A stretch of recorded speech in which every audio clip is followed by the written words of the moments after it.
எல்லாருக்கும் வணக்கங்க. எல்லாரும் நல்லா இருக்கீங்களா? இன்றைக்கி நம்ம கண்ணம்மா சுலகில் என்ன வீடியோ பார்க்க போகிறோம்னா, எங்கள் ஊருக்கு தான் நான் வந்திருக்கேன். எங்கள் அவ்வா தாத்தா பார்க்குறதுக்காக. வந்த இடத்துல பார்த்தீங்கன்னா, எங்கள் சித்தி பொண்ணு தங்கச்சி குட்டி பையனை விட்டுட்டு பூ பிறக்க போயிருச்சுங்க. குட்டி பையன் தூங்கிட்டு இருக்கான். இங்கே தான். நான் அதை கூட கவனிக்கவே இல்லை. அங்கே பாருங்க தூங்கிட்டு இருக்கான். எங்கள் தாத்தா பின்னாடி நல்ல தூக்கம். இப்போ தான் தூங்குனானா.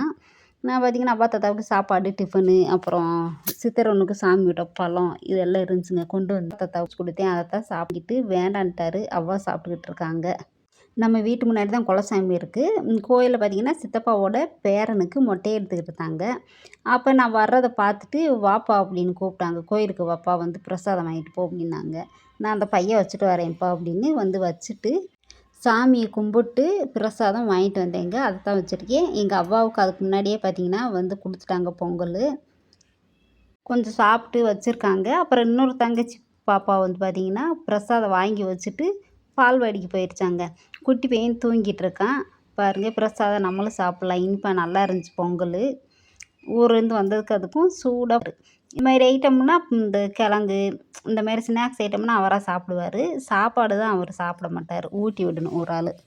சாப்பாடு டிஃபனு இந்த மாதிரி இதுனா நம்ம ஊட்டி விடணும். யாராவது ஒருத்தர் ஊட்டி விட்டால் தான் சாப்பிடுவார். அவருக்கு பார்த்திங்கன்னா கை வராது சாப்பிட.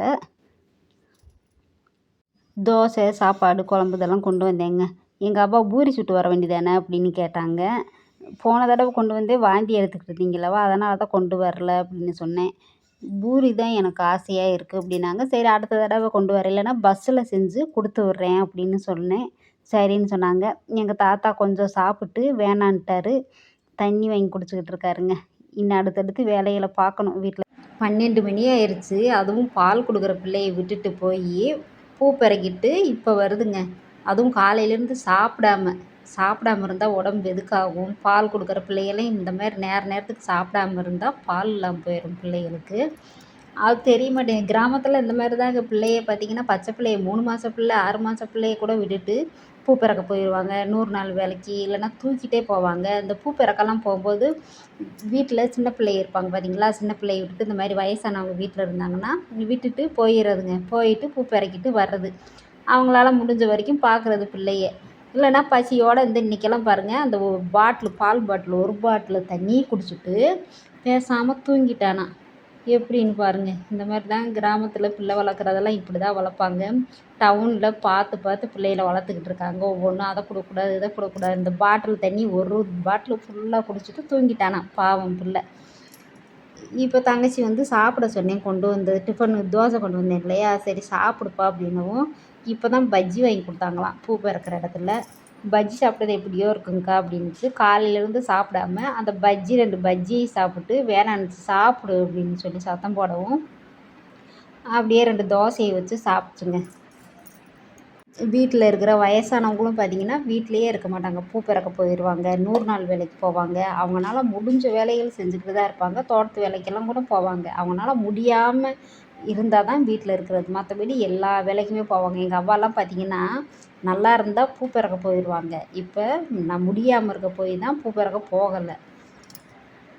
இல்லை எங்கள் தாத்தாவை விட்டுட்டு பூ பிறக்க போயிடுவாங்க. 100 நாள் வேலைக்கு போயிடுவாங்க. வேலைக்கெல்லாம் பார்த்திங்கன்னா இப்போ களைக்கு தோட்டத்து வேலைக்கெல்லாம் இப்போ 4-5 வருஷமாக போகலை. ஒரு 4 வருஷமாக. அதுக்கு முன்னாடி போயிட்டு தான் இருந்தாங்க. தாத்தாவுக்கு சாப்பாடு எல்லாம் செஞ்சு இந்த டேபிள் மேலே வச்சு விட்டுட்டு போயிடுவாங்க. அப்புறம் யாராவது சின்ன பிள்ளைய இந்த மாதிரி தங்கச்சி பிள்ளைய யாரும் சித்தியவங்க யாராவது வந்தால் அவங்க ஊட்டி விட்டுக்கிறது தாத்தாவுக்கு. அந்த மாதிரி போயிட்டு வர வரைக்கும் அவங்க பார்த்துக்கிட்டு இருப்பாங்க. அந்த மாதிரி தாங்க எங்கள் அவ்வா ஓடிடுவாங்க. வீட்டிலையே இருக்க மாட்டாங்க. கையில் 100 ரூபாயினாலும் நம்ம கையில் சம்பாதிக்கணும். சம்பாதிக்கலன்னா எனக்கு தூக்கமே வராது அப்படின்னு சொல்லுவாங்க. உண்மைதாங்க. வீட்டில் இருந்தால் நமக்கு என்ன கிடைக்க போகுது? நம்ம கையில் 10 காசு இருந்தால் தான் யாருமே மதிப்பாங்க. சும்மா வெறாலாக உட்காந்து மற்றவங்க கையை எதிர்பார்த்துக்கிட்டு இருந்தோம்னா நமக்கு மதிப்பு மரியாதையும் இருக்காது. அதுதான் உண்மை. பச்சை பிள்ளைய கூட விட்டுட்டு பூ பிறக்க இந்த மாதிரி 100 நாள் வேலைக்கு எல்லாம் போகிறாங்கன்னா நம்ம கையில் காசு இருந்தால் தான் நம்ம சம்பாதிக்கணும் அப்படின்னு ஓடிக்கிட்டே தான் இருப்பாங்க. கிராமத்தில் இருக்கிறவங்களும் ஒரு நாள் கூட வீட்டிலையே இருக்க மாட்டாங்க. அந்தளவுக்கு ஓடிக்கிட்டே இருப்பாங்க. அப்படியெல்லாம் இருந்தால் தான் பொழைக்க முடியும். வீட்டில் சும்மா உட்காந்துருந்தா பொழைக்க முடியுமா? முடியாதுங்க. 4 காசு வயசு இருக்கும்போதே ஓடி ஆடி சம்பாரிச்சாதான். வயசு போனதுக்கப்புறமா நம்ம நினச்சாலும் நம்ம உடம்பு வந்து ஒத்துழைக்காது. தங்கச்சி சாப்பிட்டு பப்ளு தூங்கும்போதே போய் தூங்கணுங்க்கா அப்படின்னு சொல்லிட்டு தாங்க போச்சு தூக்கிட்டு. ஆனால் அங்கே போய் பப்ளு தூங்க மாட்டேன்ட்டானா. தங்கச்சி மறுபடியும் பார்த்திங்கன்னா அவங்க நாத்தனா பிள்ளை ஒரு சின்ன பிள்ளை வீட்டில் இருக்குது, அந்த பாப்பாக்கிட்ட விட்டுட்டு பூ பறிக்க போயிருச்சாங்க. மறுபடியும் காலையில் 6 மணிலேருந்து 12 மணி வரைக்கும் பூ பறிக்கிட்டு வந்திருக்கு. 200 அதுக்கப்புறம் 1 மணிக்கு மேலே பூ பறிக்க மறுபடியும் போய் 100 ஒரு 3, 3:30 வரைக்கும் சம்பாரிச்சிட்டு வந்துருச்சுங்க. இப்படி தாங்க கிராமத்தில் இருக்கிற பெண்கள் வீட்டிலேயே இருக்க மாட்டாங்க. கையில் காசு பார்த்துட்டா ஓடிக்கிட்டே இருப்பாங்க.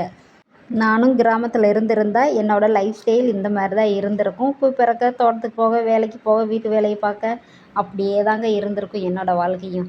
இப்போ வெளியில் போயிருந்தனால தான் எந்த வேலையுமே செய்யாமல் வீட்டில் சும்மா உட்காந்து எல்லாருக்கிட்டையுமேவும் பேச்சு கேட்டுட்டு இவ வெட்டியாக தண்டமாக உட்காந்துருக்கா அப்படின்னு, உன்னால் என் குடும்பத்துக்காக நீ என்ன செஞ்சுட்ட அப்படின்னு கேட்குற அளவுக்கு இருக்கேன். பெண்கள் சுயமாக ஏதோ ஒன்று சிறு தொழில் செஞ்சோ இல்லை வீட்டு வேலைக்கு கூட போய் சம்பாரிச்சுக்கிடலாங்க. தப்பே இல்லை. நம்ம நேர்மையாக தவறான வழியில் போகாமல் எந்த வேலையாக இருந்தாலும் செய்யலாம்.